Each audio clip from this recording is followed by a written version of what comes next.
A blue norther rolls down the Red River flats like a wall of iron. The sky bruises purple. Wind shivers the prairie grass as if a giant hand is combing for bones. A fence line rips loose and skates across the pasture. A wagon, axle snapped, lists in a chalk-white wash where quicksand drinks hoofprints whole. Vultures tack the wind ahead of the storm, as if they know names.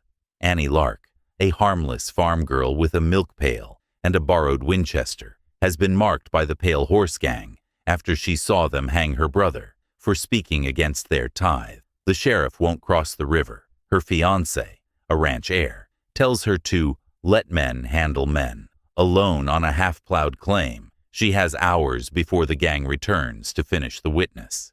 But the rider who appeared at dusk was no savior. His hatband bore the gang's bone token, and he carried her brother's pocket Bible, like a trophy. This account survives in a sheriff's deposition, where one name is blotted in lamp black, an undertaker's ledger that charged for 6 storm-cleaned bodies, and a Chickasaw light horse docket, stamped with a cedar smoke seal. In a moment you'll see why the blotted name, the 6, and the cedar mark don't add up, and who paid to keep them that way. The wind took the barn door and flung it open so hard, the iron strap rang like a church bell. Annie steadied the milk pail with her hip, set it down, and watched the rain line crawl across the flats like a low wall of slate. She could smell the cold in it. The dog had vanished under the porch. Mara was inside counting the thunder, the way their mother had taught them. The rope on the wellhead slapped the post. She saw it then, a shape lodged in the fence, as if the wind itself had set it there on purpose.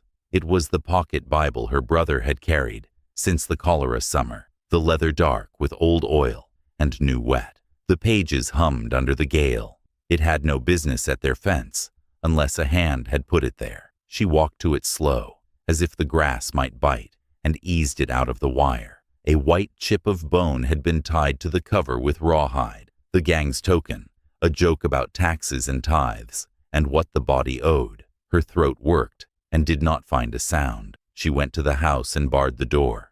Mara was at the table with her hands over her mouth, eyes big, breath chemised in white in the cold draft. "Is it the storm?" Mara asked. Annie set the Bible down, and the chip of bone made a small click that sounded like a nail going into a coffin. "It's them," Annie said. She put the Winchester on the table and checked the gate and the tube and the cartridges, the way a woman checks a loaf for doneness. She did not shake.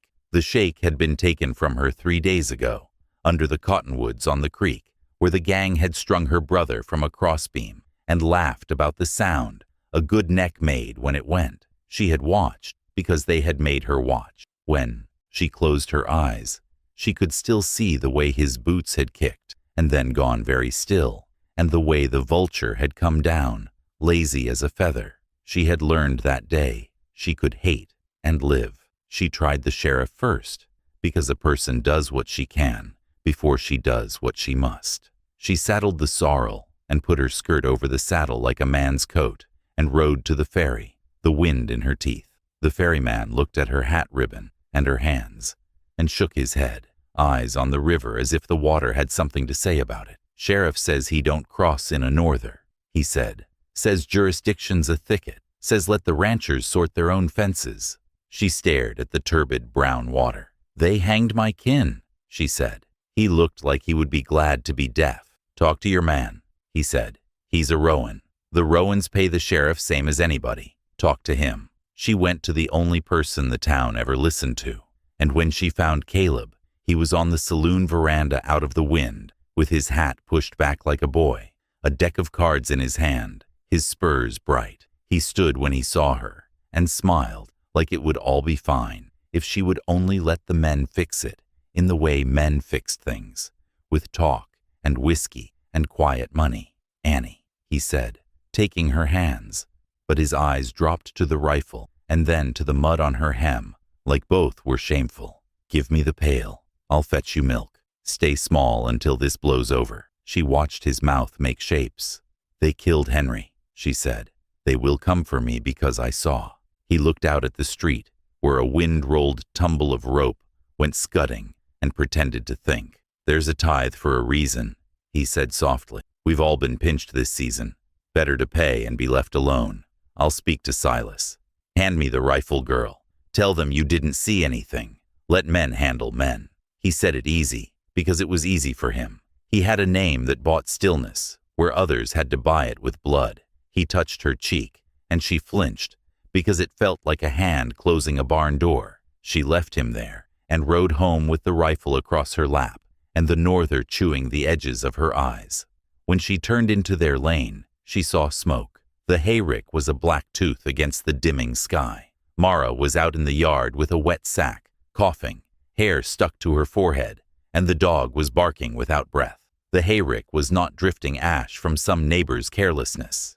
It was set with lantern oil, and a laugh. She ran, through water where it would only hiss, and then she aimed up into the purple, at a vulture that had come down to measure what would be left when the rain was done. She put the bead where the shadow was.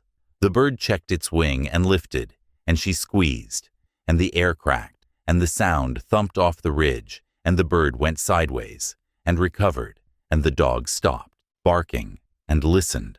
The shot did not call lightning.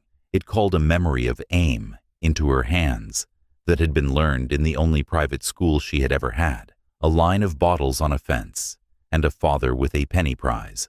When she was 12, she put the spent shell on the windowsill, because things ought to have a place.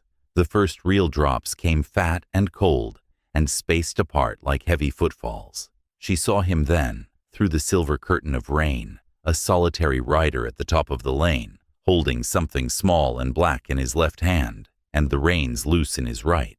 His hatband had a white click on it that the eyes could not help but go to. He rode down the lane as if he had the right to, horse's head high against the wind, and when he came to the yard, he lifted the thing in his hand and let the rain wash it bright. It was Henry's Bible. He smiled the way a man smiles when he has carried a child a long way and would like a cookie for it. He took off his hat, and the bone token flashed once under the sky. You dropped this in the wind, he said. No, Annie said. You did. He put the Bible on the fence post, like a small grave. Give me the gun, he said in a voice like warm lard. This is men's trouble. You'll get blown away in it. Mara said a small name, and it was not the name of God. It was Caleb. His face changed. The way a face changes when a person realizes there are two kinds of storms, one outside and one inside, and both are coming. He lifted his hand as if to calm a colt. Annie, he said, don't make this worse. The rain darkened his coat and made points at the ends of his hair. She thumbed the gate on the Winchester and heard the sweet oiled sound it made, and set the bead just beyond him, because there was no way to put it anywhere else, and still live. The first surge of wind came shouldering in and shoved her dress against her shins. The dog growled as if learning a new language. She exhaled until there was nothing left and held, and in that hold she felt again the fence line of her childhood, where a penny sat under a glass bottle, and what a person could do to earn it if she could make herself be still. He came down from the saddle very slow, hands open. Silas wanted me to ride ahead, that's all, he said, to keep someone from doing something foolish. I brought you the book to show goodwill. Give me the gun, and I'll tell them you're not to be touched. The wind took a coil of his words and tossed them like straw. Annie watched his boots, because boots tell the truth when mouths do not. His boots found the hard pieces of the yard without looking, the way a man does when he has come through in daylight and counted. The bone chip clicked on his hatband. She said, You sold my mother's brooch. He blinked. The blink was the bad thing. It was an admission. He reached for the fence as if cold, and she saw the pawn ticket paper dark, where the rain had got it, and how, carefully folded, it was. Safe from ruin. He put his hands up higher, and the Bible lay between them on the fence, like a little judge. We're in a hard patch, he said. Rowan's steers have been lifted. The gang keeps the roads. Someone has to pay the music. After this blow, I'll straighten it. I can fix it. I can make you safe. You can't fix the dead, Annie said. You can't fix a neck. The wind drove the rain sideways. The dog backed away. Caleb's smile fell off his face like a mask that had been tied with rotten string. When the first blast of hail came like thrown peas, Annie shouted for Mara to get inside and shoved her with her hip and kept the rifle where it was. The sky lowered until a person could feel it in her teeth. Caleb said her name one more time, like it was a magic charm that would unbend the barrel. She did not answer because the barrel already knew what it would do if it had to. He glanced at the road and back at her, and the glance told her the rest of it. They were near. The men he rode with wrong and right were near enough to smell the wet horse, and the cold iron, and the fear. "Annie," he said, "hand it over, and I'll take you to my father's house. We'll wed quiet. We'll ride out the storm and the talk. This is bigger than your pride." She thought of Henry's widow's weeds laid out on the bed, and the way Mara coughed in the mornings, and the hole in the roof that let the stars in, even when you were not ready to see them. And she thought of pride, and how thin it was, compared to a rope. "Get off my place," she said. "The wind owns this ground," he said with a quick, weak smile, as if the joke might walk between them, like a bridge. "It belongs to whoever can stand in it," she said. He stepped back, swung up, and turned his horse with a little flick a man learns when he has ridden more afternoons than he has prayed. "You are making a story," he called. "Stories end different than you think." He rode away, and the rain hid him, and then showed him, and then hid him again. She shut the door, and dropped the crossbar, and stood with her forehead against the pine until the wood stopped shaking where it touched her. Mara was small at the stove, with a pot of beans and a spoon. The roof rattled, as if hands were beating it. Annie dried the Bible and set it on a shelf, and looked at the first page where her father had written Henry's name, and under it, a verse that said something about, "Lay not up for yourselves treasures where moth and rust corrupt." Someone had put a thumb on the verse, and left a print. The print was not Henry's. It had the whirl of a man who did not wash after meat. In the night, the barn sighed and the hayrick slumped like a fort, with a wall down, and the fence wire sang 2 notes as the staples eased. She did not sleep. She watched the door and the seams around it, the way a mouse watches a cat under a stove. When dawn came, it did not get bright. It just took the edge off the dark so you could see how much you had to do, and no more. She moved like a woman with a list. She and Mara dragged the old sled from the shed and loaded it with fence posts and wire and stakes. And then they pulled it out over the pasture to the chalk wash where the quicksand made a soft sound, like a sick cow. The wind had fallen to a steady shove that pressed the grass flat in stripes. The wagon that had broken there last month still leaned on its bad axle, bed canted, wheel spokes like ribs. She looped wire between the stone posts at the narrow place where the wash necked down between 2 shoulders of clay. She set the loops at knee height for a man afoot and belly height for a horse in panic. She tied one to a post with a quick release knot she could take off in a blink. Her hands knew knots the way other hands know embroidery. Mara hauled and set posts like a stubborn foal, coughing into her elbow and counting between hacks. "You want to go in for a spell," Annie said. "I want to be with you," Mara said, without looking up. The ground under their boots went from hard to a give that made the calves twitch. "Not there," Annie said quietly. Mara stepped back and swallowed hard. A bubble of mud rose and broke, stink of rot sweet in the cold. The wash had a way of asking a person whether she was certain. The answer had to be yes, or you did not build there. They marked the wind drift. Annie had learned the way a norther pushed a bullet. It was not a thing anyone had taught her on purpose. It was a thing learned because there was no piano, and a person needed something to master. She sighted low. She pictured lanterns coming like a chain of winter flies, each with a halo, each with a head bent over it. She set a fence wire so one lantern would catch and spill and make a brief fountain of light to show her where the men were when the wind and rain made all shapes the same. Mara worked silent. When her breath caught too long, she stopped and counted and started again. They were not building a trap so much as setting a prayer. There were eyes on them other than buzzards. Ishtiah James watched from the cottonwoods on the river's bend, with his hand on the cedar-etched badge that rode his vest, like a second heart. He was a light horse man, and wore the smell of ponies and smoke, and the memory of his mother's hands when she had waved cedar over the doorway for luck. He watched the two women pull wire, the way old men pulled a net of fish, and he thought, these two deserve witnesses. He had trailed the pale horse like a gray shadow for 2 winters, and knew their sign the way a hunter knows old wolf scat from new. He saw the bone token flash at the Rowan boy's hat the afternoon prior, and read the talk between him and the farm girl, as one reads lips across a room. He did not step out, because he wanted to see what Annie would do when the wind stopped speaking and men started. He saw her set a release knot with a farm girl's quick, practical glance, and he smiled, despite the cold. She listens, he said to the pony as if the pony had asked. The pony nodded in the way of good ponies. A little thread of cedar smoke ran past his face, and he frowned. Someone else in the wind was making a sign. He tasted the smoke, tried to name the wood. It was the same thread he had found at 3 places where the gang had been, and not seen, as if a ghost had been doing the work. He had not.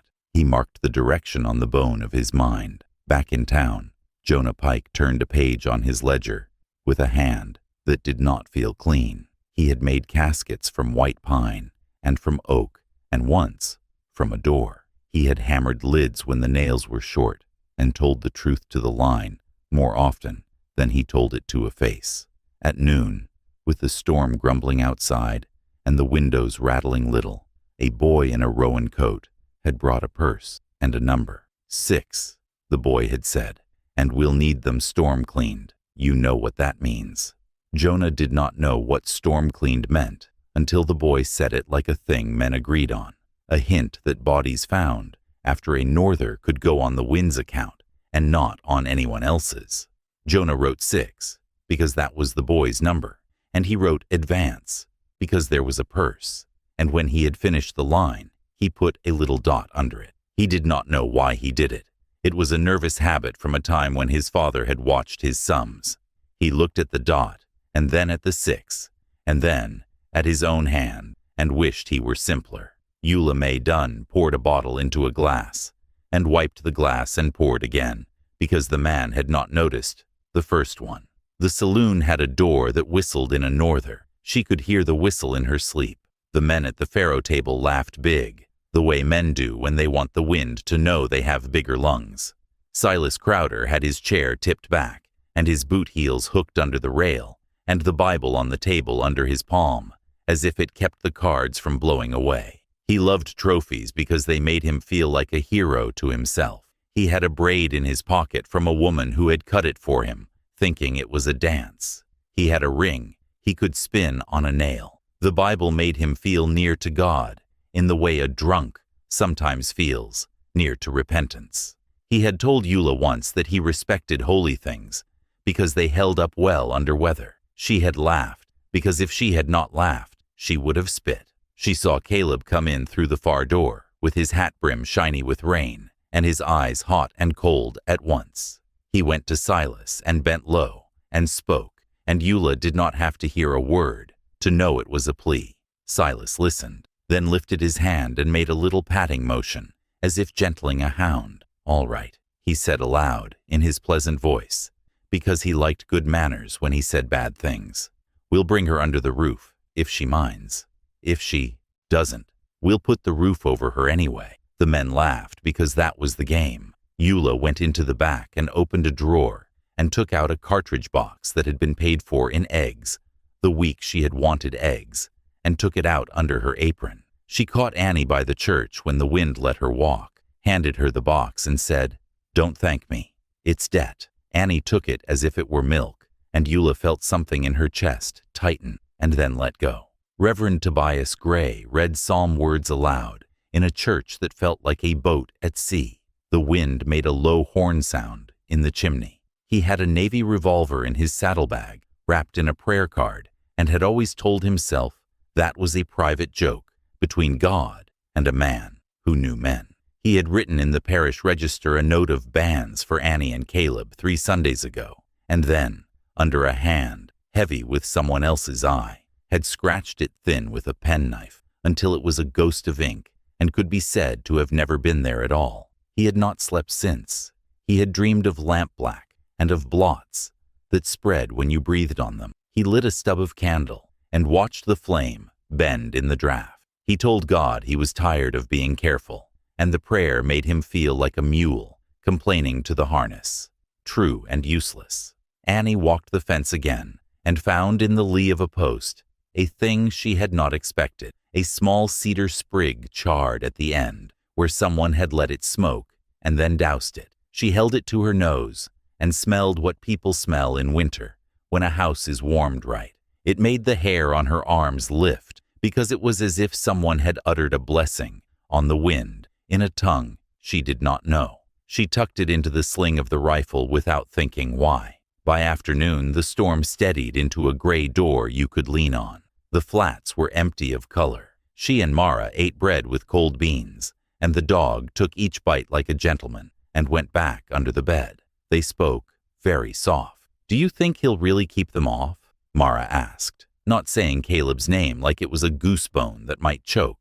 "No," Annie said, because the truth would do less harm now than later. She gave Mara a small kiss on the crown and watched her count breaths by fours to keep from coughing.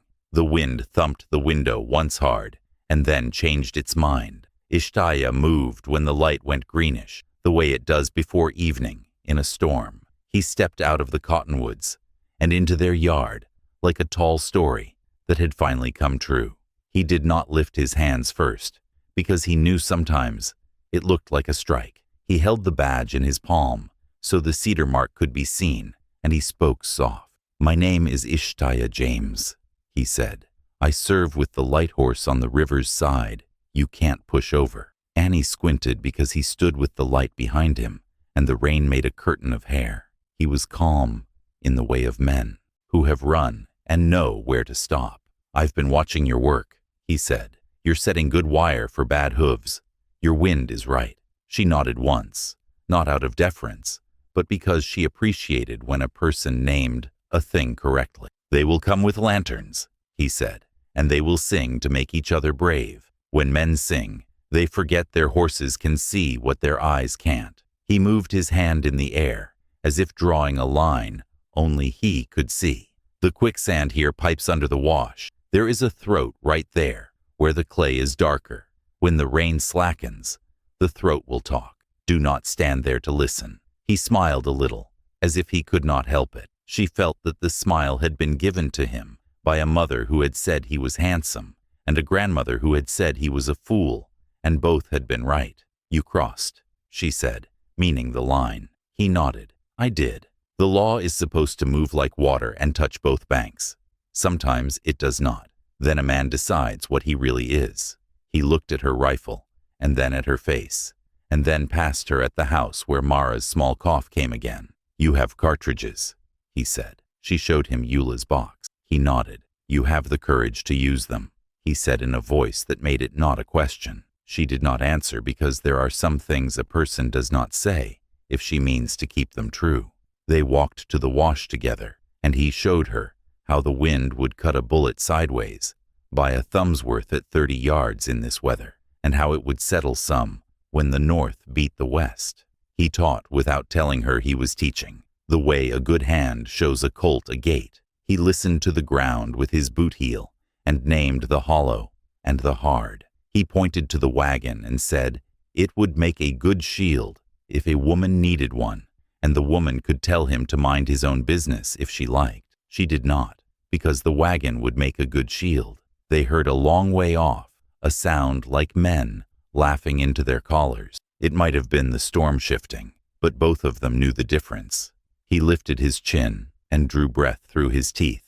"Lanterns," he said, though there was not yet any light to see. "They always use lanterns when they want to be a story. They don't know stories burn." Toward dark, Reverend Gray came out with his hat tied under his chin and his coat flapping like a crow. He called to them from the fence and waved a folded paper and said they should come to the church, that the gang would not dare profane a threshold. Ishtaya looked at the man's kind, foolish eyes and shook his head. "We don't parley with extortioners," he said. "We choke a snake. We do not invite it into the kitchen to talk religion."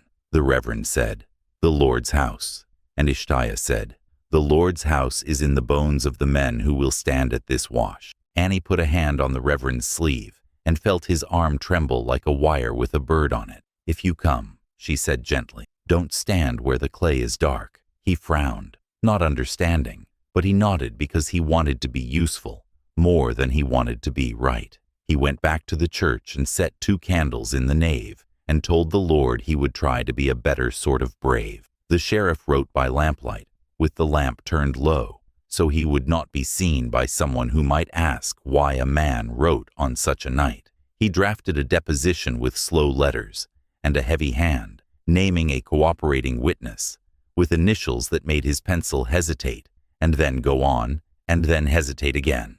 He had a blister on his forefinger from a rope burn 2 weeks old, and it hurt when he pressed down on the paper. He wrote C.R. and looked at it and looked away, and then opened a tin of lampblack and took a rag and made a soft cloud over the letters with a careful dab. He blotted a name out of existence because he had been taught that words make the world, and if a word is gone, so is a thing. He folded the sheet and put it in the drawer under the good paper and wiped his hands and told himself he had done a prudent deed. Outside, the lanterns turned the water into many small suns. Night came in, like a man comes through a door when there is no reason to knock. The lanterns showed themselves on the ridge one by one, each a moving star, each a voice. There were more than there were fence posts. Annie's stomach went cold at the number, and then settled, because numbers are for sums, and a person can only hold 1 rifle. She took her place at the wagon, where the bed made a bench, and the wheel made a window. Mara lay in the shadow under the bed, with a shawl over her mouth, and the dog put its head in her lap and sighed like an old man. Ishtiah slid into the cotton willows, where the wind had combed them thin, and took out, not his gun first, but his mother's pouch. He breathed the cedar once, as if to put his feet on the ground in the old way, and then he set the pouch away, where it would not be cut by a stray splinter. He checked his revolver and the cartridges, and felt a warm, bad happiness at the weight. He did not like that happiness, and he did not deny it. A good man knows both kinds of truth. The lanterns crested the ridge, and the wind made halos jump. There was singing. Men sing nonsense when they are afraid. They sang a stanza about a girl in Abilene, and a chorus about being the wind and the law. The horses tossed their heads and found the wire with their forelegs and danced and fought the bits, and were woed, harsh, by men who had never loved anything that had to be gentled. Annie put the bead on the lead rider's right knee, because the wind would try to take it left and up, and the knee was where a man became 2 men when he had fallen. She waited for the thunder to roll farther off for a breath, and then she let the breath go and pressed, and the rifle thunked her shoulder, and a lantern dipped, and the singing hiccuped. A man went sideways and said, "Ah," and then said nothing. The horses shied into the fence, and a knot of them tangled at the wash's neck. Ishtiah watched the spill of light and saw the way the wind took the smoke. He heard the whine of a bullet passing somewhere it should not have gone if shot by a certain rifle, and filed the sound the way a smith files an edge. He moved 2 paces and fired once, twice, low, careful, not to kill a horse, if he did not have to, because a horse that had learned to pull will put its nose in a rope and forgive. Silas Crowder rode at the middle, not at the front, because he had learned to love the view of his men's shoulders. He had a coat that shined when wet, and a hat he had had blocked to make him taller when he came into a room. He held a lantern high because he wanted to be seen. He saw the wire too late and laughed as if it were a school prank. "They think we don't know snares," he said. He did not know this wire because it had not been set by a boy with rabbits in mind. It had been set by a woman with a funeral in her head. When the first horse screamed, he turned his head and lost the shadow of the post, and his own mount put a foot on the edge of the chalk and slithered and danced and came up, blowing snot. He looked at the wash and saw it move like a creature breathing, and did not like that the land could do tricks without asking him. He raised the Bible and shook it and called, "Bring her out, and we'll let the sister breathe."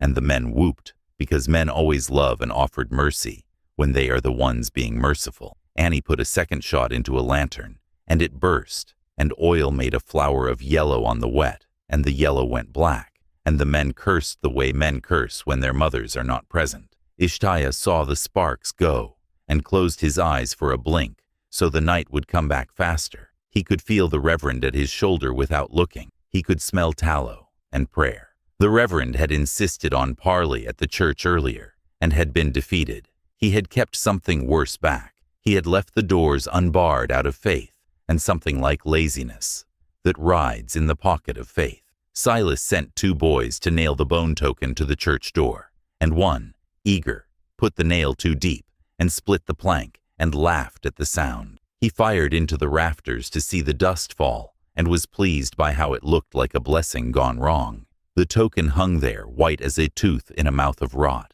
The Reverend flinched, as if the nail had gone into his own body. The boys scrambled off the porch with lanterns bobbing like bad stars.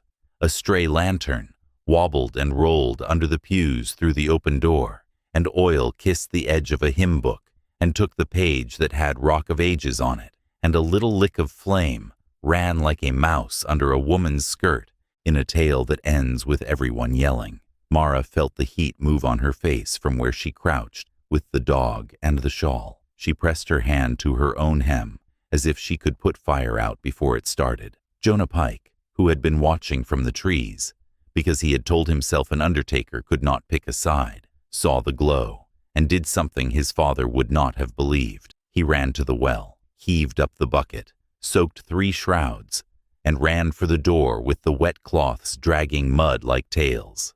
He went to his knees on the plank and beat the flame like a clerk beating dust from a rug. The church filled with steam and smoke and the smell of singed leather. He coughed and laughed because his ledger would smell like this tomorrow, and there would be no way to tell anyone he had minded. In the yard among the stones, Caleb grabbed Annie's sleeve and pulled her into the angled shade of a headstone. He had found a way around her watch because he had known her since she was a girl and knew where she would be kind. He pressed the cold, wet stone at her back and talked fast. "Miss 1 shot," he said. "That's all. Miss 1 shot, and I can speak for you. Silas listens to me. He likes me. If one of his men crawls away, he will call it done. It's how these games end." He was sweating in the cold, and it made a smell that she had once found sweet. "You're asking me to lie on purpose," she said. "You're asking me to let one of them walk." He put his hands on her shoulders and tried to shape her answer with his fingers. "I'm asking you to save me," he said softly, and the softness was worse than a shout. She looked at his face and saw a boy who had taken what he wanted his whole life and now wanted to take the rest. "Miss your shot," he whispered, breath white, breath sour, breath begging. A lantern flare lit his eyes and showed her something she had not wanted to see, a small wetness at the corner of his mouth like a baby's when you hold candy above it. She stepped away and the world came back in, the wind and the smell of mud and the sound of a man moaning where his knee used to be, a good knee. She said, "If I save you, who saves us later?" He blinked as if she had spoken in Chickasaw. He reached for the barrel, and in that reach, she learned what a man will grab when he is drowning. Ishtiah walked to the church door and slapped his cedar seal to it, and said in a carrying voice that the ground now lay under Chickasaw protection. He said it not because he believed it would stop men from being men, but because laws should be said even when they are broken. The laughter that answered had no humor in it. It had the sound of men who had been given permission to do what they already planned to do. He looked at Annie across the wash and touched his brim with 2 fingers, as if they had just met on a clean street. She touched the sling where the cedar sprig lay, and felt foolish and brave for the same reason. She lifted her rifle and sighted, not at a man now, but through her own braid, which she had tied to a post as a decoy, so Silas would think she had put her head up where she had not. It was a trick Henry had taught her when they were children and played at war in the corn. She smiled without humor, because childhood had been a rehearsal for a thing it should not have been. Silas Crowder ranged his horse between the stone posts where the fence made a funnel. He held Mara's red scarf on his knife like a flag he had captured and called, One wrong breath, farm girl, and she's air. He meant it as a laugh, and it came out as something nastier because his mouth had started to feel what the wind felt like when it hit teeth. The scarf twisted on the knife because the wind had a plan of its own. Annie saw the red and felt her stomach make a small, hard knot. She put the bead not on Silas, but on the lantern he held too close to his knee. She took a breath and let it go slow enough to die. She pressed, and the lantern blew into yellow lace, and then into blackness, and the horse under him went up like a crane and came down with both front legs in wire. Silas cursed, and his voice was the real voice of him, not the pleasant one. The men behind him pushed, and the funnel did the work it had been made to do. The wash's throat took a little bite of a hoof, and then another, and then a bigger one. A man screamed a name that had no business out in the weather. Bullets went wild. One said chung past Ishtaya's ear, and he knew it by tone. A 44-40 shot from a certain short rifle by a certain man who had practiced that bad angle in the saloon yard, where empty bottles had taught him the wrong lessons. He knew the rifling marks that would be on that slug if he picked it from a post tomorrow. He smiled without mirth, because there are small dry joys in seeing the pieces line up, even if the board is hell. Inside, Mara's shawl had picked up a spark, and she slapped it down with both hands and felt the heat kiss the meat of her palm. She did not cry out, because the dog would worry. She blew through the wool the way a woman blows on a child's cut. Jonah covered the burning hymn and panted and coughed and said a thing he had not said in years, a simple please to a God who had no job in an undertaker's shop. The Reverend pulled the navy and held it two-handed because he was not a fool, and said to the Lord, "You know I am doing this for both of us." And the words came out like cracked corn and not like poetry, and that was good. The wind tore a gap in the clouds, and for one count, the moon showed as a white coin. In that blink, Annie saw Caleb at the edge of the wash with his weight too far forward, and his boots slick with chalk, and his hand out toward her rifle. She did a thing that would be her for the rest of her life. She stepped back instead of forward. She let the land judge him, because the land had been judging them all along. His boot went down and did not find a bottom. He grabbed at the air like a child at a curtain.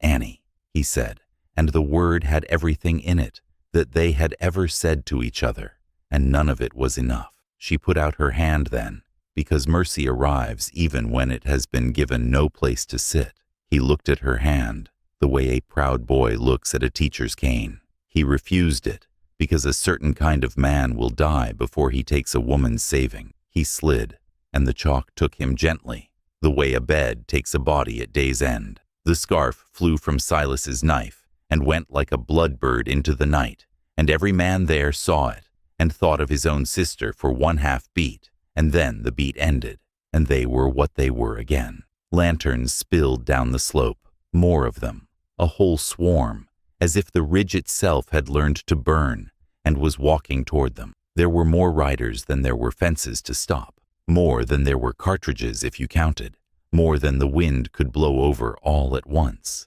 The singing had turned to shouting. The wire hummed under strain. The church bell, swung by the storm alone, tolled without hands.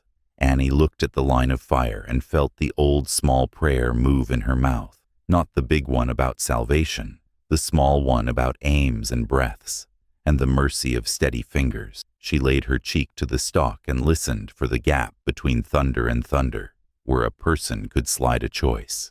The lanterns poured down the ridge like a river of small suns, and the sound came with them, hooves in mud, men trying to be loud enough to drown their own thoughts. Annie let the stalk find the notch her cheek had learned without a teacher, and waited for the breath space between thunder beats that felt like a door opening for a second. She chose the man who held his lantern high and to the left because pride makes a person careless. She was not hunting men. She was unmaking a plan. The shot cracked, and the lantern shattered, and the yellow blade light went up and then died, and the men near him faltered, as if they had stepped into a doorway that had not been there a moment before. The horse under him shied into wire, and the wire sang a true harsh note. She racked and fired again, slower, lower, at knees, at girths, at light. She counted like Mara counted thunder, but her count was of cartridge and chance. Ishtiah took a rail and jammed it into the mud to make a post where there had not been one, and fired from the shoulder, clean. 2 rounds to cut a push forming on the wash's right bank. He did not shout, because breath was for work. He watched how the wind carried the smoke sideways, and timed his sight to when the gust was sharpest. He read the silhouettes as if reading names. A rider leaned, a gun belched fire, and Ishtiah heard again the odd high whine of a 44-40 fired from a short barrel with a particular fouled crown he had recorded in a little book at home. He smiled a little despite himself. If he lived to file a docket tomorrow, he would note the rifling marks and the bad angle, and write a name beside it, even if the sheriff would scratch that name thin. He slid left 2 paces, and felt the earth under his boots change from honest hard to treacherous soft. He held where he was, because one more step would be a mistake a man only makes once. Silas Crowder laughed into the wind, because that was the habit that had always made him feel bigger than what was coming for him. He had lost a lantern. It annoyed him like a fly at supper. He stood in the stirrups and waved his Bible over his head and called, "Bring out your little saint, and the storm will pass you by." Men with him who were near enough saw his eyes and knew to keep their own jokes small. The horse under him blew hard and rolled its eye, and Silas slapped its neck as if it had spoken out of turn. He saw the funnel between the stone posts and did not mind it, because he believed funnels were for other men and not for him. He did not respect clay. He respected fear. He did not know the difference yet. Mara under the wagon clutched the dog's ruff when the first ripple of firelight ran along the wash and made the mud shine. She breathed through the shawl and counted the way a person counts, to fool her own body. 4 in, hold 2, 6 out. When her breath tried to cough, she thought of their mother's soft hands, and how she would press a little circle on Mara's chest and hum. Annie's boots were 2 planks above her face. Steady. The steadiness was a song. The dog put its paw on her wrist, polite as ever, and lay its head down, listening like a person. A rider broke free of the tangle and came low along the wash to flank the wagon. Annie did not see him, because he had the mud at his back and the wagon at her eyes, but Ishtiah did. He lifted and sent one round that took the hat brim and the ear under it and spun the man away from the saddle. The horse, freed suddenly of a stupid weight, veered wide and found the wire with its chest. It screamed, and Ishtiah hissed and said a sorry to it that had no sound. He coursed his second round low into a saddle cinch. The saddle rolled under, dumping the second man harmlessly into wet grass, and the man hit and stayed down, because sometimes falling teaches better than a bullet does. "Stay," Ishtiah said to him softly, though the man could not hear, and then he stepped behind the cotton willows, because 3 shots in one place is a sermon even fools learn from. In town, the sheriff opened his drawer and looked at the deposition he had blotted, and shut the drawer with a small, cowardly anger. He did not like the smell of lampblack on his hands. It made him think of coal scuttles and poor boys. He told himself again, as if the wind had not heard him the first time, that he had prevented a worse mess. A man should get credit for messes avoided. He blew out his lamp and sat in the dark, with the window shaking, and chewed the end of his pencil, and wondered if men would thank him when they learned he had kept a lady's name out of a public paper. And then he thought of the purse in his desk, and wondered if he had been paid enough to be truly brave. Jonah Pike washed the smoke from his eyes at the pump behind the church and stepped back into the nave with another wet shroud over his arm. He saw the small char on the hymn book and the black streak where the binding had gone to tar, and started, without choosing to compose the sentence he would write tomorrow. Burning entered the rafters, but was suppressed by wet cloth, thanks to God or to habit. He did not know which name belonged there. He knew this. He would not put 6 as the number. He did not yet know why that stubborn thought had taken a chair in his head. He only knew that when the boy had said storm clean, the words had made him feel like someone had spooned ashes into his tea.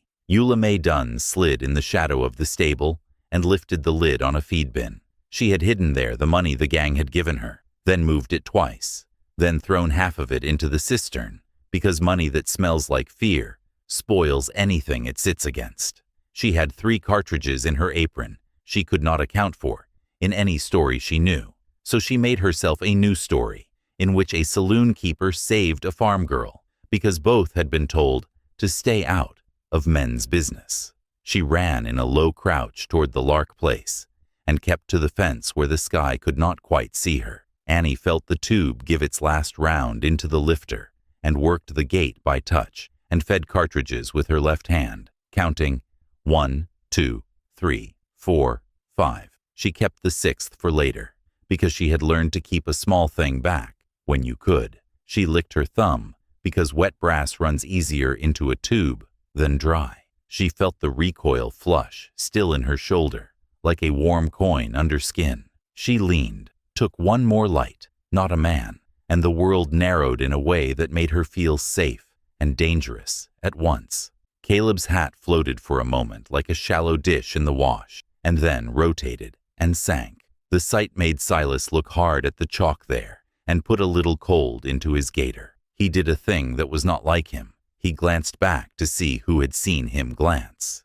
A man with him saw and looked down fast, as if ashamed to catch his boss being human. Silas swore to make a better show of it and pushed forward again. He raised the Bible and shouted a verse in a mock preacher voice about wages and sin and death, and the men laughed, and the wind took the words and tore them small. Reverend Gray stepped into the boneyard with his coat collar up and the navy in his 2 hands, and sighted along the flat cinder of an old grave. He was a fair shot at paper, poor at birds, and had never fired at a man. He aimed not at a chest, which he could not stomach, but at a lantern like Annie did. He missed.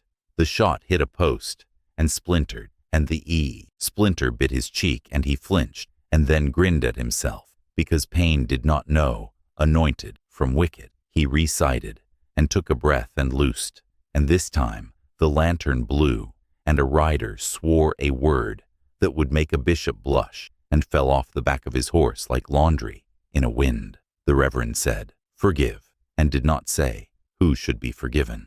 Ishtiah slipped from the willows to the wagon between volleys and set a hand on the sideboard. 2 minutes, he said, soft. The storm will gust and rotate. When it does, their light will gutter. We act then. He touched the cedar sprig in Annie's sling, as if asking permission of the old ones, and she let him, because she did not own everything that was hers. They will throw a lantern to flush you, he said. Let it roll and burn out, not on cloth. There is a low place in the ground here. He tapped with his boot, and it sounded different. Fire goes to wind. Place your wet sacks there, and it will drink its own breath. Annie nodded because the sentence made sense. Do you always talk like school? She asked, without malice. He smiled. When one does not like funerals, he learns to teach. He glanced under the wagon at Mara's eyes. Breathe through the wool, he said. Count like you count. When you think you will cough, swallow, and think of cold water. It is a trick my mother taught me. Thunder and men's voices made a tangle of sound, like the inside of a barn where 20 cats fight. A rider at the rear took a pistol in both hands and fired 3 quick rounds toward the wagon for bravado. The ricochet sang off the iron of the broken axle and kissed Annie's ear with a cold finger. She did not move. When the gust came, it came all at once. A sideways shove that flattened rain and drew the smoke in ribbons. Lanterns guttered. One went dead. Another flared. Men cursed and leaned to shield their glass like men do when they remember their hands can still help them. Ishtiah lifted a shoulder. Now, he said, and Annie knew he did not mean a charge. He meant work. She sent 2 into 2 lanterns in a slow rhythm that made a little room around the wagon. Ishtiah shot, not at men, but at leather, where it tightens at a stirrup, and at hat brims, because a man with his hat gone turns his face to look for it by instinct and forgets to use his hands. Eula May reached the porch of the Lark House and pulled the door open and slid inside without ceremony, and found Mara's extra shawl in a peg, and dumped a pail on it, and then rolled it tight, and ran out again, like a girl of 12. She did not let herself think about what it would look like if someone saw her now. She expected to die 10 different kinds of deaths every day in that town. This would be an honorable one, and if not, it would be hers. Silas saw what was being done and did not enjoy being written by someone else's hand. He took a fresh lantern from the boy beside him and leaned and hurled it at the wagon with a pretty arc. He had played baseball one summer in a camp downriver and had a good throw. The lantern spun in the wet and rang the wagon bed, more luck than skill, and fell, oil flaring, flame licking along the planks, toward the undershadow where Mara lay. Ishtiah had warned of the throw. Annie kicked the wet sacks with her heel, dragging them toward the low scrape he had marked, and the fire hit wet wool and sputtered and grew only along the edge. She shoved again, felt heat lift her skin hair, and then the flame bent away, drinking its own smoke like a person coughing and trying to breathe.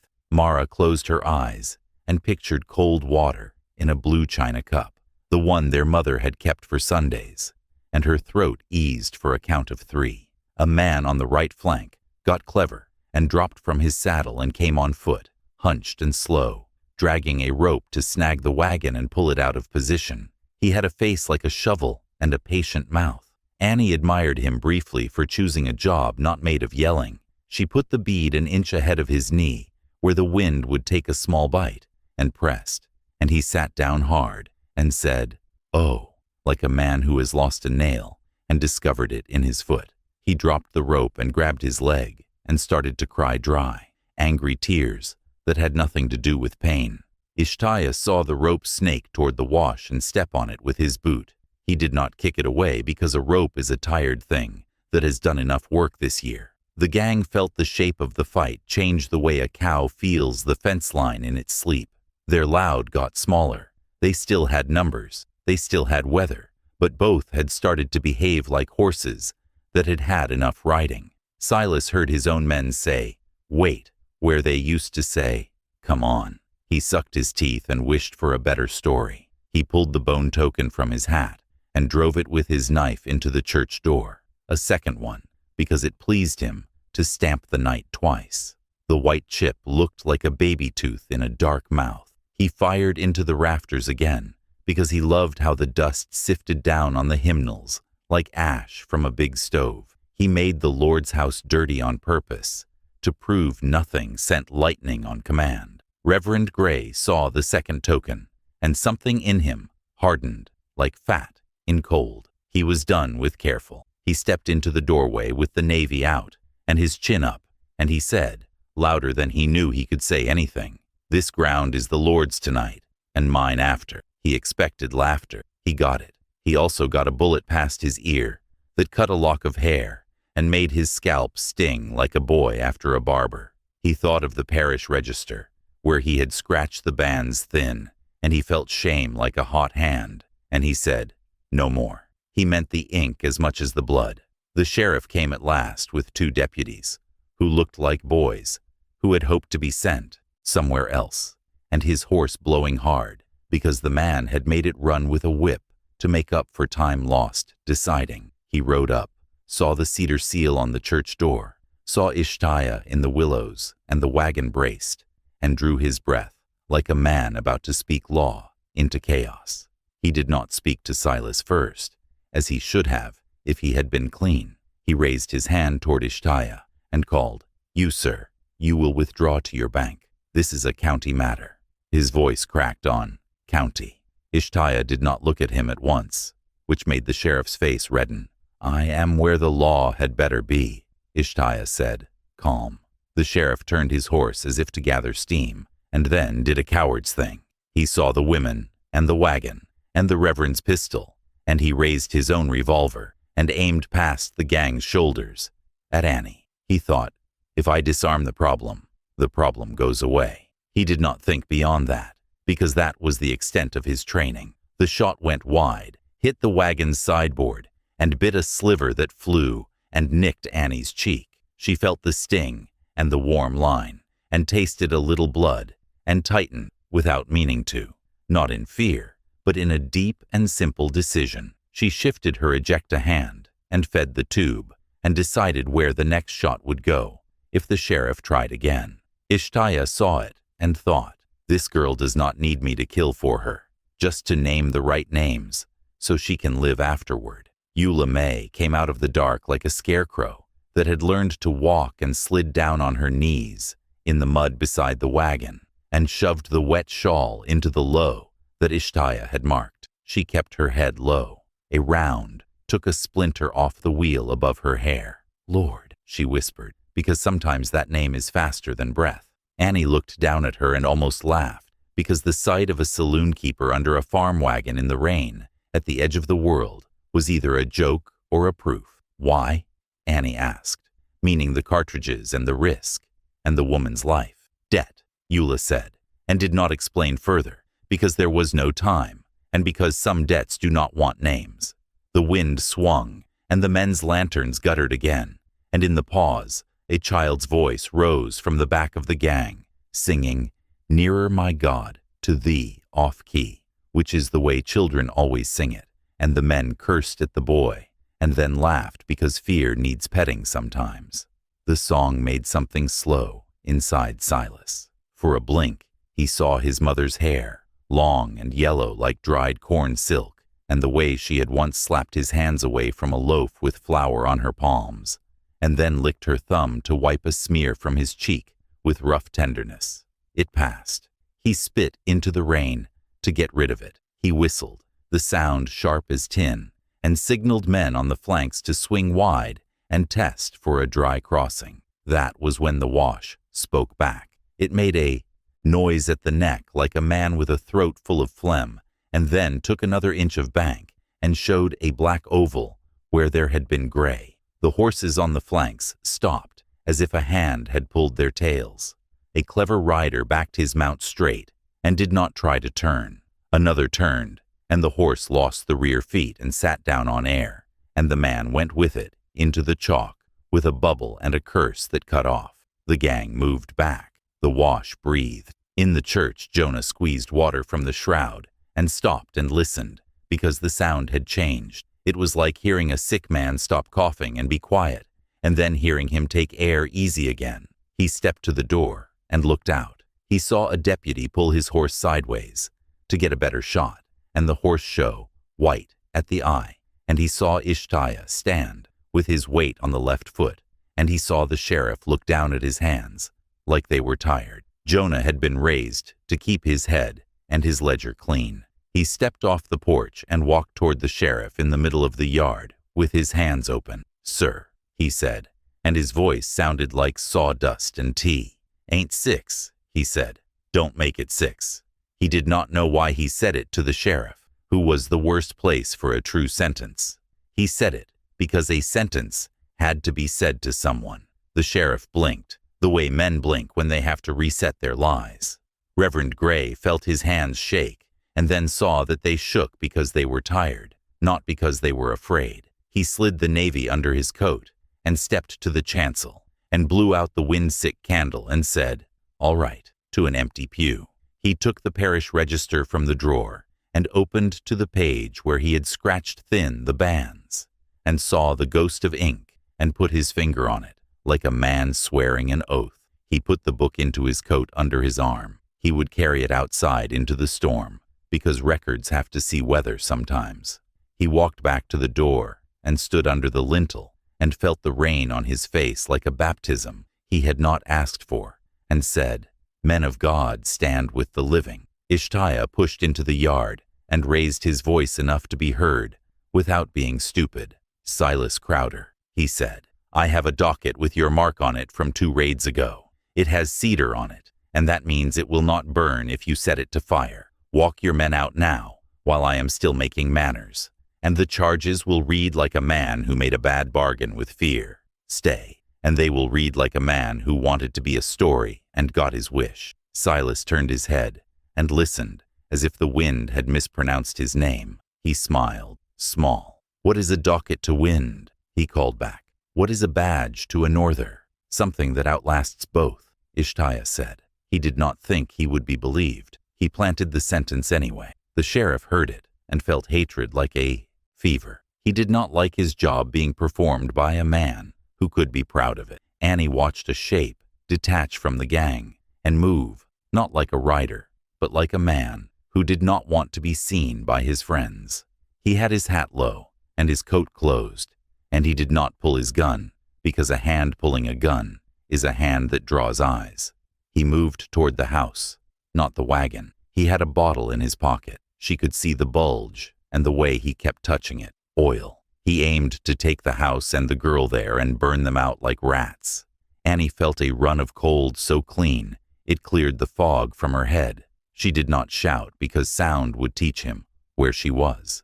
She moved to the left edge of the wagon where boards made a stare of shadow and set her cheek and took him at the hip. The shot took the bottle too, and oil went over his legs and flamed for a mad little second and then died under the rain. He screamed such a sound, it made other men look, and then he crawled to the house in his terror, as if it were his mother, and huddled under the eave with his pants smoking. Eula May stepped to him and slapped his legs with the wet shawl, like he was a boy who had set himself on fire at harvest, and then pulled him by the collar into the mud and left him there blinking at his own luck. "Fool," she said, and ran back to where the living were trying to stay. The sheriff tried again to speak with the shape of a man who is in charge. He wheeled his horse toward Annie's position and opened his mouth, and the horse felt his hand go clammy and jerked, and the bit rattled, and the sentence came out as a scold. "You there. Put that rifle." He did not finish, because a bullet from somewhere else, from a stupid hand on Silas's side, or a smart one, flattened itself against the rim of his hat and took it into the night. He ducked hard, threw his arm up, and by reflex he fired into the mud near his own horse's feet.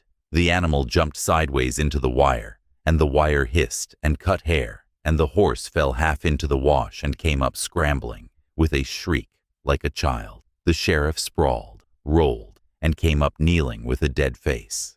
He saw Annie through rain and sights, and pulled the trigger, and found nothing there. He had forgotten to cock the hammer between panic and pride. He looked at the gun stupidly, and in his eyes Annie saw what he would be in any weather, a man whose courage always came one step late. Silas whistled again, sharp, and pointed left, and a knot of men broke and ran along the fence to find a dry crossing. Ishtiah moved to cut them, but found the ground a liar. He backed, and the clay sucked at his boots with little kisses.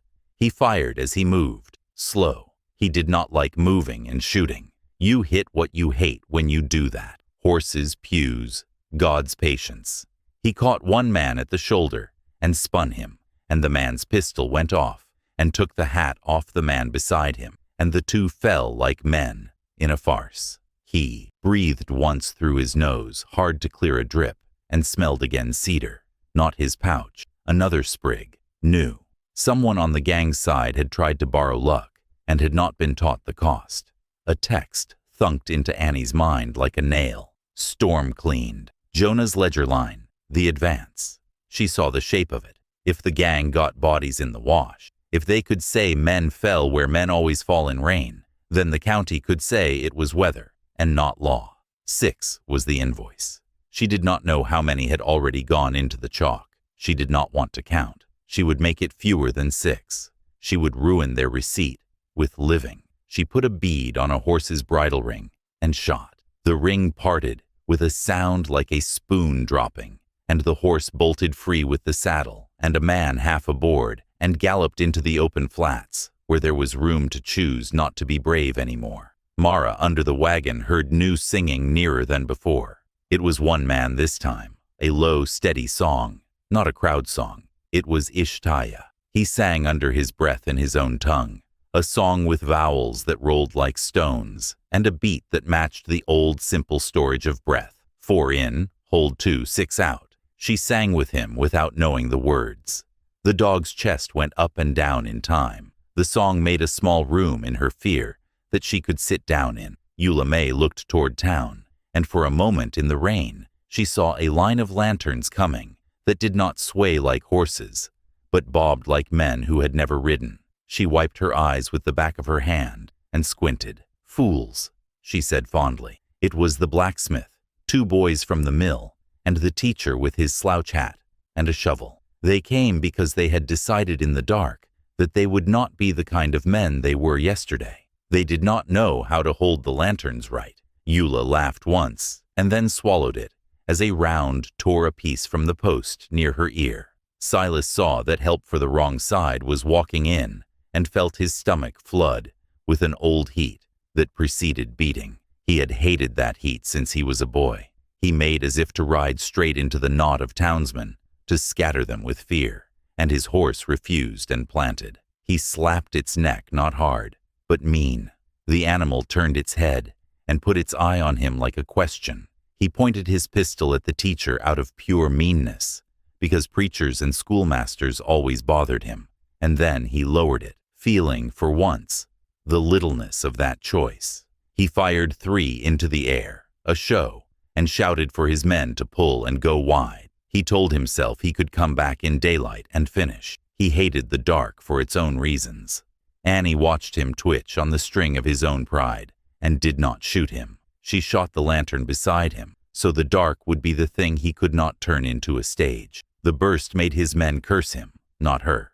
The wind bucked. The gusts had started to turn from knife to hammer. You could feel the weight of cold coming in your elbows, in the way old injuries speak. Silas wheeled, pulled back with his knees, took in the wire, the wash, the cedar seal on the church, the townsman, the girl with the rifle, the light horse man with the quiet shoulders, the reverend with a book under his arm, and he did the arithmetic a leader has to do sometimes when his men are not all dead. He threw the Bible he had been waving into the mud as if it were heavy. It hit with a small wet sound that made 3 men make the sign of the cross without permission. A boy behind him, eager and young and wanting to be noticed, had learned from what he had seen. He lit a lantern, lifted it high, and flung it in an arc, not toward the wagon, but toward the open church door. He had the arm for it. He had practiced with stones down by the river to hit turtles. The lantern went through the doorway like a little miracle and burst under the first pew and rolled backward under the benches, where hymnals sat like patient cattle. Oil made a glittering tongue. Flame took the tongue and loved it. The church breathed like the wash had breathed, and took the fire under the skirts of wood, the way a gossip takes a bad sentence, and runs. The reverend shouted something that was half prayer and half instruction. Jonah dropped his shroud and ran, and grabbed the lantern with his hands, and burned his palms, and flung it back toward the door. But its work was done. Flame raced under the pews, toward the little corner where Mara had crawled in earlier to count her breath and to hide from the sight of men.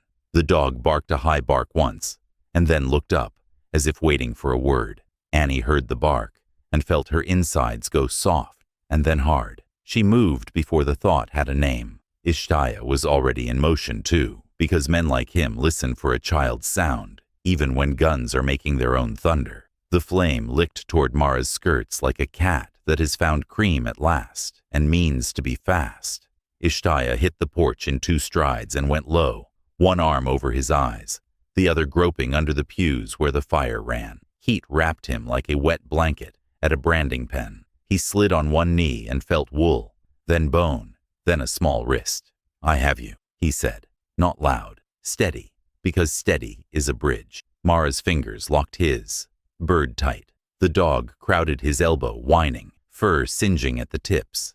He dragged them backward on his heels, shouldering aside hymnals that burst into quick, greedy light and then died in their own smoke. The reverend shoved a bench with his shoulder and cleared a path, and took Mara under the arms and pulled with the strength fear gives. Jonah threw his last wet shroud on the streak of flame that chased them, and it coughed and flattened and licked around the edges like a starving thing denied. Ishtiah came out of the doorway trailing sparks, hair smoking at the ends, eyes bright with tears that were not from fear, and handed Mara to Annie. "Breathe now," he said, and Mara did, a slow, ragged bellows, and then coughed until she curled around it, and then breathed again. The gang saw their prize lifted from the fire, and their leader saw his good story closing up like a wound. Silas crowed, a high, ugly note. He put spurs in and threw his horse at the funnel. The animal tried, slipped, fought the bit, and screamed. He dragged the horse sideways by its mouth, furious at anything that would not be his. Annie felt the old place her cheek made on the stalk, and did not put the bead on his chest. She took the lantern to his right, so the burst would blind his near eye. The lantern shattered horn-bright, and the horse reared, and stepped into the low clay lip Ishtiah had called the throat. Wire sang. Silas's boot went free of the stirrup, but his coat snagged on a torn strap, and held him half off, half on. He clawed at the leather with a sound like a man swearing he doesn't beg. Annie could have ended him then, with one more shot. The land had taken Caleb without her bullet. She would not give Silas a martyr's tale to wear. She shifted, led the bead to the hand that held his pistol, and cracked bone clean. The gun flew, skittered into chalk, hissed, and vanished. Silas howled, swung, and kicked, and the horse, maddened, flung itself backward into wire and mud, and came upright by miracle, eyes rolling white. The sheriff, mud to his waist, face gray with smoke and shame, staggered toward the cedar-sealed door, as if the sign itself had a rope on him. "This is done." He barked at no one and everyone. "This is over by my word." He lifted his revolver as if to bless the scene with one final senseless noise. Ishtiah stepped between him and the wagon, without flourish. "Holster," he said quietly. The sheriff saw the light horse badge close enough to read the carving, and saw behind it the faces of townsmen who had come up in a small, clumsy line with their lanterns and their shovels, and his arm sagged. The reverend walked forward into the yard, with the parish register under his coat, and his navy at his hip, and a page of his hair singed at the edge, and he looked at the sheriff like a man who has drawn a straight line on a crooked desk. "You blotted a name that belongs in the light," he said. He pulled the book out and held it against the rain. "You will open your drawer," he added, "or I will read a sermon about you that no man here will forget." The sheriff's mouth made a fish's shape. He did not move. Eula May ducked as a wild round chipped the porch post, and then stood, tired of ducking. She lifted her chin and shouted down to Silas, voice raw. "You ain't a story tonight. You're a bill." He turned toward her, bleeding wrist clutched to his chest, eyes flat, and he smiled the old pretty smile that had bought him so many apologies. "Eula," he said, "come down here and do what you do best. Kiss the victor." She spat into the rain, and the spit looked like nothing and felt like everything. Another gust slammed the yard. Lanterns guttered. Men cursed and flinched. Ishtiah counted the beat in his head. 1, 2, and drew, lifted, and took the shape at Silas's left, his loudest lieutenant, clean at the thigh. The man folded and took 2 more with him in the tangle. The line that wanted to form unraveled. The blacksmith reached the fence with his shovel, and not knowing better, thrust it point first into the chalk at the wash's edge, and felt it pull like a living mouth. He swore, yanked it free, and backed, lip shaking with disgust he'd later call fear. "Stay back of the posts," Annie called, not loud, clear, and the men stayed because her voice, for that one line, sounded like it had when their mothers had told them to keep off thin pond ice. Silas popped his coat free, slid to the ground, and came on foot at a half-crouch, knife out now, not to kill, but to get close enough to take. He was good on foot. He had learned in pens and alleys. Annie tracked him, and then lost him in the seam of rain and shadow. He moved faster than her sight wanted. Ishtiah saw the same problem and cut toward him at an angle that would pin, without letting the wash have both. Silas feinted left and went right, close to the stone post where Annie had tied her braid. He reached for it, thinking he had her head again, and laughed when his knife cut only hair. The laugh angered him. He hated being made a fool. He lunged, slipped, recovered, lunged again, and found himself in the small triangle of ground between post, wire, and soft. Annie stepped into him, not back, because something in her had learned the way bulls are turned. She swung the rifle not as a gun now, but as a club, buttstock into his forearm, a sharp, mean crack above the first break. He dropped the knife. She could smell peppermint on his breath. He had always sucked on sweets to keep his mouth from going dry when he performed. He grabbed for her throat with his left and Ishtaya's hand was there first, fingers locking Silas's wrist like iron. They hung for an ugly second, 3 bodies sweaty in rain, the world narrowed to muscles and grip and breath. Silas snarled, tried to drive his knee up, and the slick clay took his foot and twisted it. He went to a knee. Ishtaya eased pressure like a man letting a trapped animal decide its last moment. Enough, he said. It was not a question. Silas looked past him and past Annie, and saw, at the edge of the yard, boys with lanterns, a preacher with a book, a woman with a wet shawl, a dog with its hackles up, and a town that had decided not to be alone. A different man would have dropped his chin and let the mud take him. Silas pulled, wrenched free 1/2 inch, and went for Annie's hair again. The brave, stupid choice. She raised the rifle halfway, then checked herself, then stepped aside, and gave the wash a clean angle. He pitched where Caleb had, slower because he fought, and the chalk made a hopeful sick sound. He clutched at air, at rain, at the thought of a story that would not be his, and slid. "I will come back for you," he hissed at her, not meaning it, needing the line. "You won't," she said. He sank with a last surprised exhale, a man meeting a fact he had not believed in. Silence is never silence on the flats. The wind still spoke, the rain still worked, but the men's voices dropped to little things. Whimpers, mutters, a prayer from someone who had not said one in 20 years. The gang did not break all at once. They thinned. One man led his horse backward for 10 steps, then turned, then didn't stop. Another stood stupid, hat gone, hair pasted, mouth open, until Eula May said, "Go on." With such contempt, he did. 2 dragged the lieutenant who still bled at the thigh. The wash released a bubble from somewhere and swallowed it like a secret. The sheriff was the last of the wrong men, still standing, as if that pose could buy back the hour. Ishtaya walked to him with the badge forward and the docket in his mind. "Holster," he said again. The sheriff did. His hand shook when he slid the revolver in. Ishtaya reached, slow, and took the man's wrist and turned it palm out, the way a mother shows a boy where he has painted himself. "You blotted a line," he said. "Bring it." The sheriff swallowed and could not quite make himself say no with so many eyes on him. He went to his horse, slid the wet saddlebag flap aside, and pulled out the folded paper from his desk, because he had put it there, ready to carry to someone who would pay. He handed it to Ishtaya.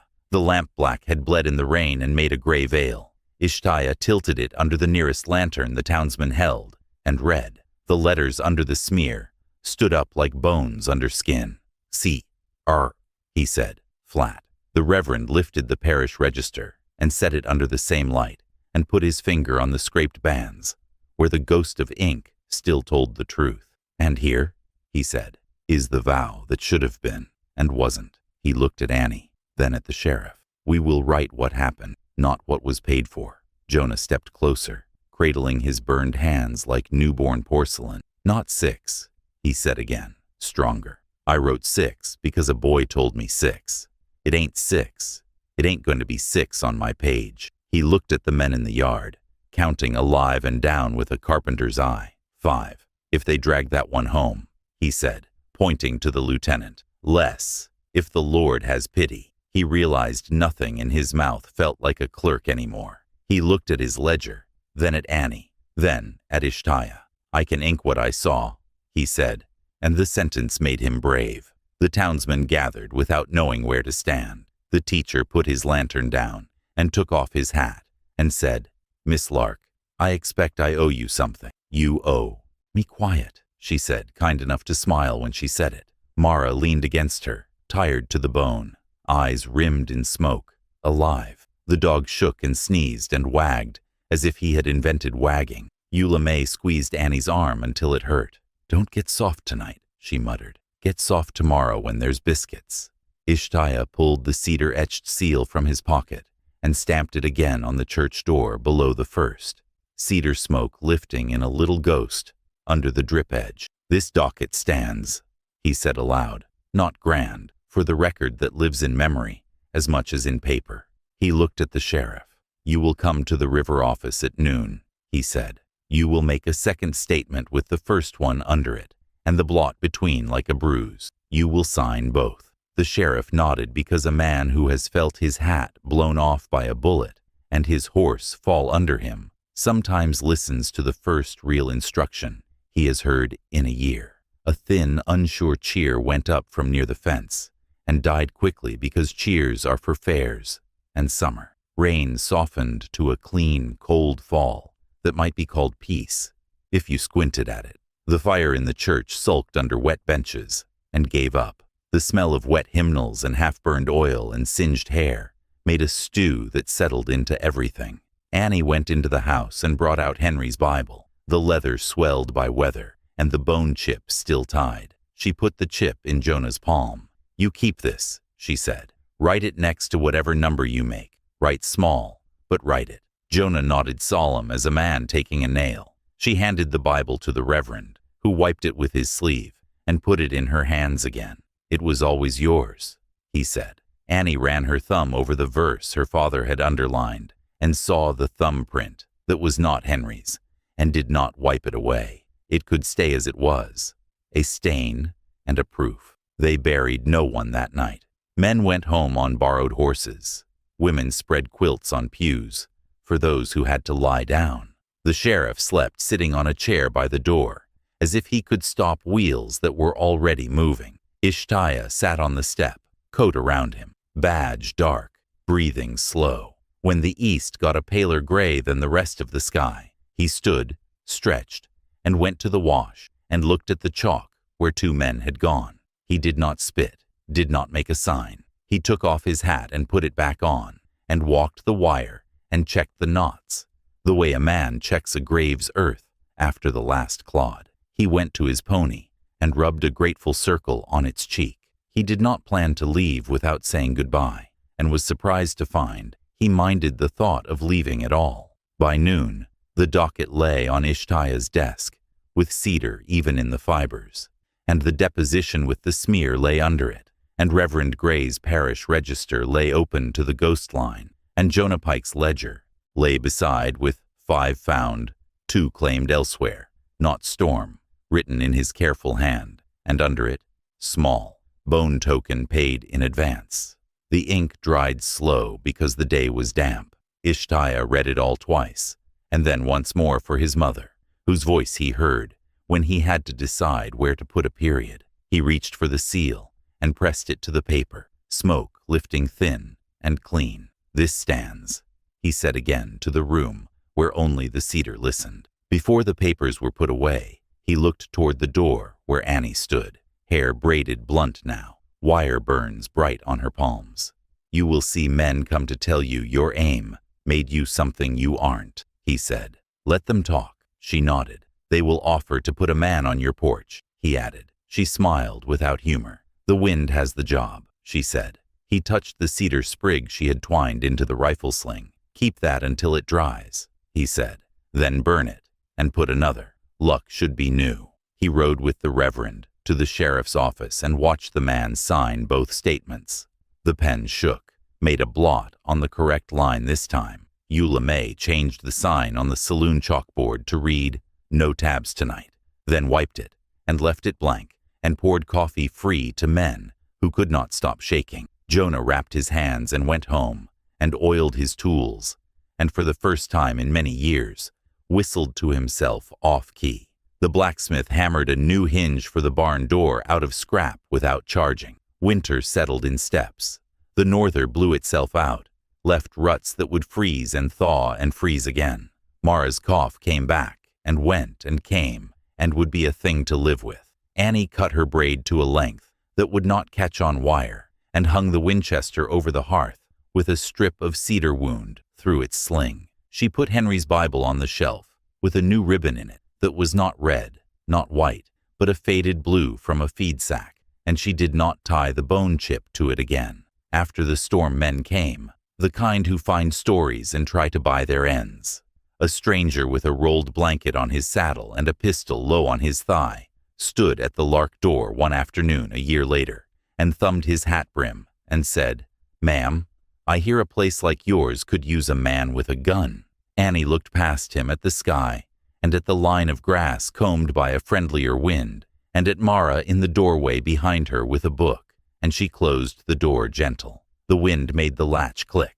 The stranger waited, then laughed a small, confused laugh, and rode on, because men like him always do.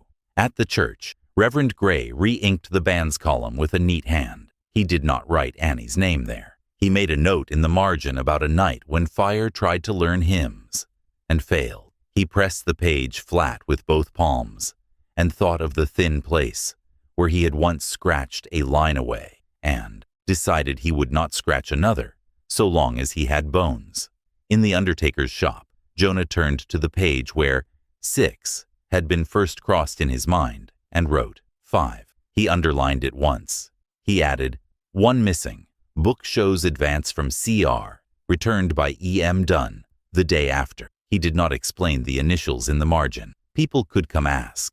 He liked the idea of people coming to ask.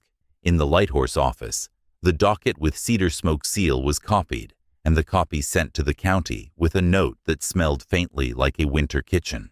A clerk there raised his nose and frowned and stamped it with an annoyed hand. Papers that smelled like anything irritated him. Ishtiah smiled when he imagined that. There is a thing folks still say on the Red River Flats. When a blue norther darkens noon and broke fences, skate across pasture and buzzards, tack the wind as if they know names. They say, don't be a 6 when 5 will do. They say it to sheriffs who might lie, to men who might turn away, to anyone who tries to write the storm as the author, when it was just the weather. Sometimes they say, listen to the wind. It belongs to whoever can stand in it. In the sheriff's deposition, 1 line was erased. Next, you will hear the words they tried to destroy.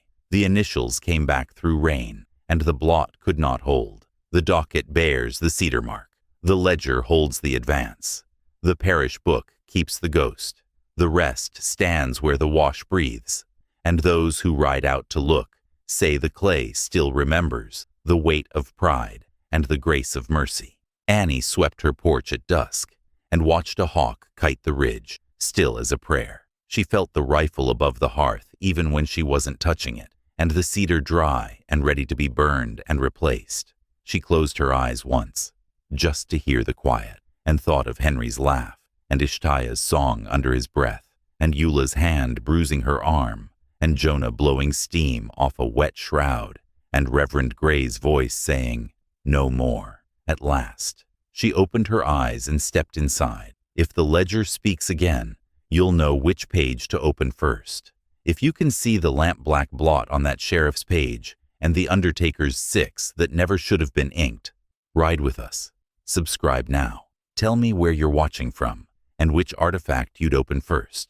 The blotched deposition, Jonah Pike's ledger, or the cedar-sealed docket.